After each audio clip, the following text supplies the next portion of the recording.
ये नक्शा ज़िला रायगढ़ के तालुके का नक्शा है।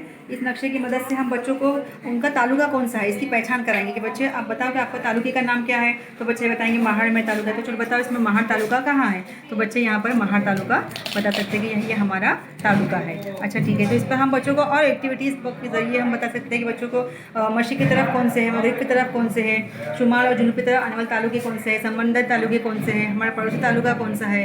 इस तरह से हम बच्चों को हमारे ज़िले के तालुके की पहचान बच्चों को हम करा सकते हैं। हमारा सदर मुकाम कौन सा है, अलीबाग हमारे ज़िले का सदर मुकाम है इस नक्शे की मदद से। और फिर हम उसको बाद में ये पूरा निकाल भी सकते हैं और बताएंगे चलो महाड़ तालुका हमारे कहाँ है, उसको लगा दो, बच्चे महाड़ तालुका लगाएंगे। महाड़ मानगांव किधर है, करजत कहाँ आता है, पनवेल कहाँ आता है। इस तरह से सिमतों की पहचान बच्चों को हम यहाँ पे करा सकते हैं। और मगरब की तरफ समंदर जो कहाँ है, अरब समंदर है, इसके कौन सा ज़िला है, थाना ज़िला कौन सी सिमत में आता है, रत्नागिरी ज़िला कौन सी सिमत में आता है। और उसको हम हमारे तालुके से लेकर अलग आगे ज़िलों से उसको जोड़ के बच्चों को नक्शे का तस्वीर समझा सकते हैं।